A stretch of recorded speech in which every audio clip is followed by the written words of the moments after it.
เฮ้ยพอพอ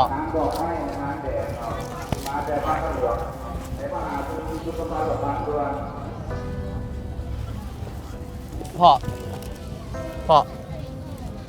พ่อพ่อกินข้าวแล้วปะกินข้าวมากินข้าวก่อนบอกเขาซื้อข้าวมาให้กินพ่อโอเคบอกไปห้องหมอบอกว่าพอว่าเป็นอย่างนี้ไม่ได้เป็นอย่างนั้นบอกโดย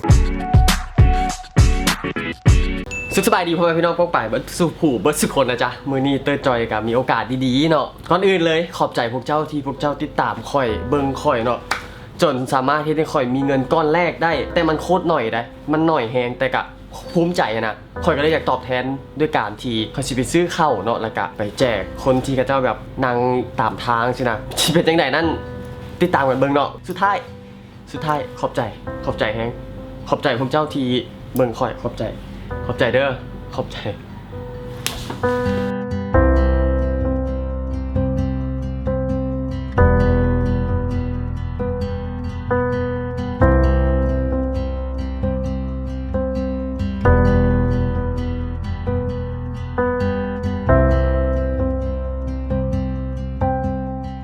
ตอนนี้คอยกะฮอดแคมป์ของแล้วเนาะกะตอนนี้กะเพิ่นเริ่มมานั่งมาแหละกะสิเอาเข้าไปให้เพื่อนกินเนาะนี่ยังไงกะน้องมึงอะไรรู้สึกแบบ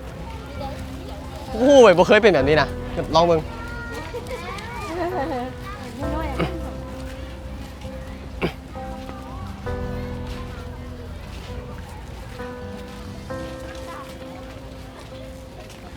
แม่กินข้าวแล้วอ่ะ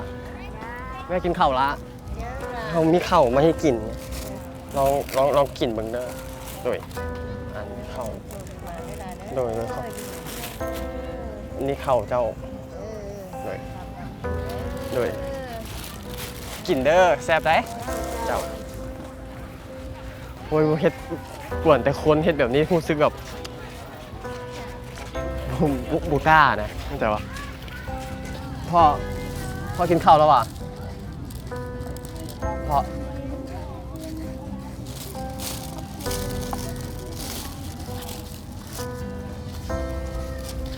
เฮ้ย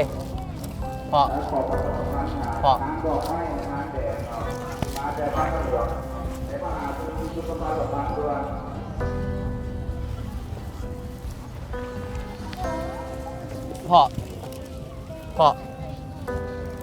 อกินข้าวแล้วป่ะ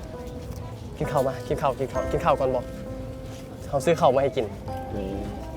พ่อโอเคบอกไปห้องหมอบอกว่าพอว่าเป็นอย่างนี้ไม่ได้เป็นอย่างนั้นบอกโดยเขาซื้อข้าวมาให้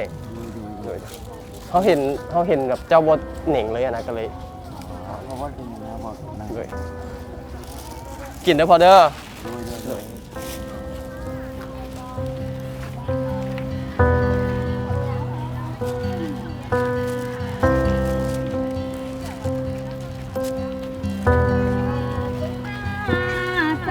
แม่กินข้าวแล้วหวะแม่กินข้าวละเขาซื้อข้าวมาให้แม่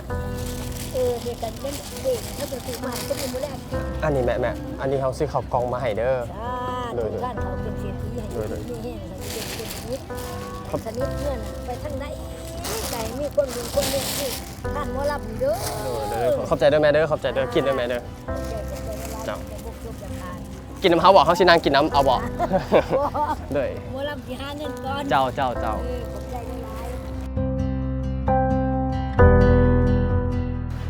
คอยเป็นส่วนหนึ่งของพวกเจ้าเนาะที่พวกเจ้าซัพพอร์ตคอยพวกเจ้าเบิ้งคอยกันเลย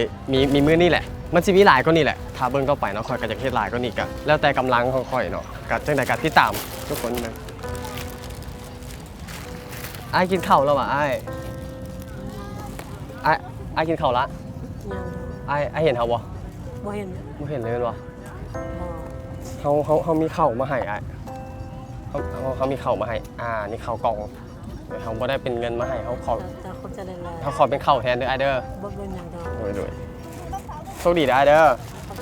เจ้า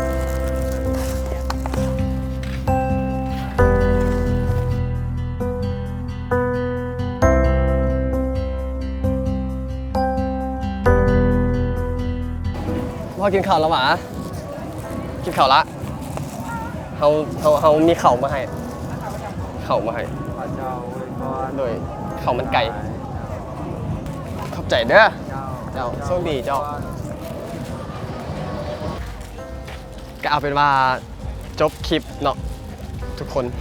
ก็เหลือประมาณ3กล่องเพราะว่าบ่เห็นเราบ่มีเราอะนะกับมีทั้งเบิดก็ประมาณ8คนเนาะที่เพิ่นมาขอเงินอยู่แถวนี้ อยากให้ทุกคนกดไลค์กดแชร์คลิปนี้ออกไปเนาะเพื่อแบบคลิปต่อไปเพิ่นสปอนเซอร์จังซี่ก็ขอละพ่อแม่พี่น้องอยากมีคลิปแบบนี้อีกนะกดไลค์กดแชร์ให้หน่อยเด้อสำหรับมื้อนี้ขอบใจหลาย